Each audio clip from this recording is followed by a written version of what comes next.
Well, good morning. It's me, Kenny Polcari, your host of the party, and today is Tuesday, April 16, 2024. And here are the things you need to know to get your trading day started, right? So what happened yesterday? Well, bam, stocks breached S&P 5100, and then boom, the bottom started to fall out. Iran and Israel, the conflict continues to raise concerns. So the question is now, what will Israel do now after the Saturday attack? Now, bonds got whacked yesterday along with stocks. Oil held steady and gold is inching ever so slightly higher. The contra trades were the winners yesterday in an anxious market, and global stocks this morning are all under pressure. U.S. futures are conflicted. Right? And what do we have for dinner tonight? We're having the linguine with broccoli pesto. I made this last night. It's a simple dish to make, but it'll be so good. Will certainly be a family favorite. So, like I said, stocks got whacked again. The Dow lost 280 points or 7/10. The S&P down 62 points or 1.2%. The Nasdaq down 290 points or 1.8%. The Russell lost 28 points or 1.4%. The transport's down 110 points or 7/10, while the equal weight S&P lost 58 points or 0.8%. What started out as a boomerang rally ended being a dead cat bounce. Stocks appeared to be relieved after the weekend drama was not as bad as expected, but investors, traders, and algos found more reasons to be concerned as they looked forward. It's the economic data, it's the ongoing battle over if the Fed will cut or raise rates, and it's the ongoing conflict across the Middle East and around the world, right? That's causing all this natural concern. The morning started with investors trying to handicap the Iranian attack on Israel over the weekend, which is now beginning to raise some questions, right? As the analysis goes on. You see, in a conflicted way, the Iranians wanted to bang their chest, right, to show strength, while at the same time apparently not really wanting to get into a fight. You see, it was well telegraphed, right? The Iranians made sure to make everyone aware about what they were going to do, giving the world, including its Arab neighbors, the chance to create a response that would help to neuter the attack, which is exactly what we saw happen, right? This way, they could save face at home, act like the thugs that they are, and Israel is now in the position to save face as well, right? So now they have to bang the drum. So like I said yesterday, this isn't going to go away anytime soon. And the ongoing war rhetoric is only going to keep the angst alive. Certainly the angst about the war, but then the angst for global markets, right? What's going to happen, all that stuff. And then at 8:30, we get some more economic data points, right? That only help to cause even more confusion. The Empire Manufacturing Report was substantially weaker than expected, while the retail sales report was substantially stronger than expected. And ex-autos and gas was even stronger still. And this just speaks to the fact that the U.S. consumers are spending more and buying less. Gavish, inflation remains a real problem. And the idea that the narrative continues to suggest a 21% chance of a June rate cut or 47% chance of a July rate cut remains illogical to me and a host of others, right? What the move yesterday and this past couple of days is telling us is that the rate cuts that some people were expecting just are not happening. Inflation is not transitory, and it's about time that we put on our big boy pants and demand change. Spending is out of control. College loan forgiveness, out of control. And illegal, by the way. Billions spent to support illegal immigrants is out of control. And that's fueling and igniting the fire, right? And remember that the Inflation Reduction Act? Yeah, you remember that? Well, all that spending hasn't even hit the economy yet. So brace yourself for another surge of inflation when that money starts to hit the economy. Pay attention to the recent trends in inflation. Pay attention to the surge in commodity prices. As I said last week, the BCOM, right, which is the Bloomberg Commodity Index, is up 9% off the February low, while the BCOM Industrial Metals Index is up 16%. In line with the hotter CPI and PPI figures that began the same month and continues through last week's report and most likely will continue the month after that and the month after that. The BCOM, remember, includes gold, oil, copper, silver, soybeans, corn, coffee, cattle, natural gas, lean hogs, wheat, cotton, and lead. The BCOM Industrial Metals Index includes aluminum, copper, nickel, lead, and zinc, all metals that are used for industrial uses, and they're up 16%. So just think about it for a minute. And so you have to ask, is reality really starting to settle in? Do the algos now recognize that the Fed and the ECB and Bank of England will be in no rush to cut rates? Anything tech yesterday got whacked. The XLK down 2%, disruptive tech down 4.5%, expanded tech down 2%, semis down 1.3%, cybersecurity was down 2.5%, Microsoft, Nvidia, Tesla, Google, Meta leading the way lower. Not one sector of the broad 11 sectors saw any gains at all. Real estate down 1.7%, communications down 1.3%, consumer discretionary down 1.7%, utilities down 0.9%, healthcare down 0.9%, basic materials down 0.5%, financials down 0.5%, consumer staples down 0.4%.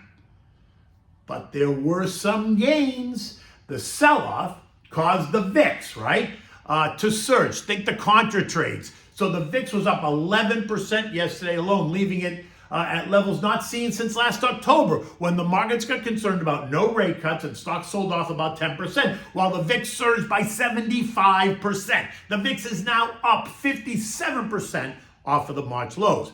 And the S&P is down 4% after having pierced 5,100 and likely going a bit lower. The Nasdaq's also off by 4%. The Dow's down by 5.5%. The Russell's off by 7.5%. The transport's lower by 5%. And the equal weight S&P is off by 5.5%. Now we're talking, right? We finally got beyond that 3% drawdown that always seemed to be the buy the dip level. Now, just to be clear, the Dow Transports has now broken all three trend lines, closing below its 200-day moving average at 15,503 to end the day at 15,388. The Dow Industrials and the Russell have broken both the short and intermediate term trend lines. The S&P, Nasdaq, and equal weight S&P have all broken their short-term trend lines. So this is significant because the algos that trade off of these technical patterns have all received sell signals as we break these key pattern points. And the sell signals just say sell. They don't define price limits, they just define sell. And what that usually does is cause the buy-side algos to just cancel their inline bids and step aside, leaving voids in prices, causing prices to fall at a faster clip. So think about it this way. You want to buy a house and there's 5 houses for sale on the same block. You are the only buyer. What do? Do you bid up? No. Do you bid last sale? No. You bid lower, leaving a void in the market, challenging all 5 sellers to react to you, right? And that's what we're seeing. The question is, how many more sellers will appear? Now, some of the money raised is going to cash, right? Like government money market funds at Fidelity are paying me 5.25% just to sit in cash and be completely liquid. Right? It's not even going to treasuries right now, as the bond market came under pressure as well. So people selling treasuries, causing rates to surge, and more likely causing them to surge even higher in the weeks ahead. The TLT is down 1.5%. The TLH was down 1.3%, and that's sending yields up. The 2-year kissed 4.99% before settling at 4.94%. The 10-year kissed 4.66% before settling at 4.64%. Shorter duration 3-month bonds are paying 5.39%. 6-month is paying 5.37%. The 12-month CTs are now paying you 5.5%. And now annuities are becoming popular once again, even though they are awfully expensive to get out of. So be very careful what you do. 5-year annuities are paying you 5.25%. 10-year annuities are paying you 5.6%. But talk to me, Goose. I'm happy to help you make sense of all of it. Now, with all this red washing across the markets, where did we find the green? Well, think those contra trades, like I said. The VIXY, the VIXY, was up 5.65%, right? Think fear index. The SPSX, the Direxion 3 times levered S&P short ETF, was up 3.7%. The DOG up 0.7. PSQ up 1.6%. The SH was up 1.2%. My sense is that these stocks will continue to push higher as anxiety rises, right? Oil continues to thrash around. WTI breaking down through 85 before taking it back on the back of the Israeli commentary suggesting that Israel has no choice but to respond to the Iranian attack on Saturday. My sense is that Israel, like Iran, will telegraph their intent. They will not strike Tehran directly, but they may strike one of the proxies.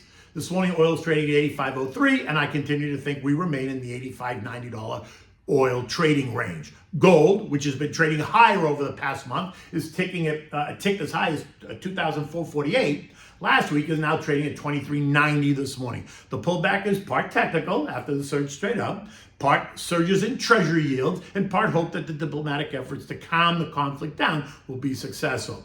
Any more war rhetoric is going to cause some investors to buy gold, while higher treasury yields will cause some investors to sell gold and buy treasuries. But as long as the conflict tensions remain elevated, my money says buy gold. Now, this morning, U.S. futures are mixed. The Dow was down, but turned positive after UNH and Johnson & Johnson, both Dow members, reported their earnings, which beat the estimates. So the Dow futures this morning were up 50, the S&P's down 15, the Nasdaq down 65, and the Russell was down 18 points when I wrote this at 7 o'clock. But I do not think that this marks the end of the drawdown, right? Stocks around the world are under pressure. Asian markets ended their day down between 1.5% and 2.5%. Stocks in Europe are all lower across the board. France, Germany, Spain, Italy, and UK all down by 1.5% plus. Economic data continues to support the U.S. economic strength. Conflicts in Russia, Ukraine, and Iran and Israel, as well as the ongoing clown show in the Red Sea, caused again by the Houthis, think Iran, risks higher energy prices, rising commodity prices, and higher inflation. The recent weakness that we're seeing in the Magnificent Seven suggests that just maybe there needs to be a repricing, right? Something that we've been talking about, that their steep valuations are just that, too steep. Look, the markets have been looking for a reason to pull back. We've been talking about this for months. And so the rising geopolitical risks, the rising inflationary pressures, and a Fed that is trying to change the multiple rate cut narrative are all providing cover for what some hope will be a decent pullback.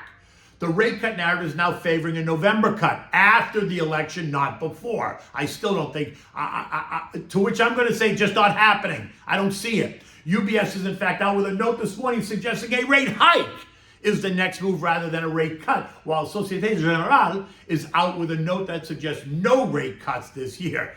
Oh boy, strap in. How long before the big investment banks all start singing that same song? Because you know, they're like a herd of goats. They all follow each other. It's all very orchestrated, by the way, by the Fed. They need one of the banks to start to build the narrative, and then they encourage the others to join in one by one as long as it meets, the narrative that they're trying to create.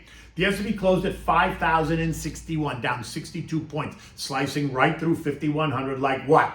Like a hot knife through butter, as Barbara Streisand likes to say. That's so New York.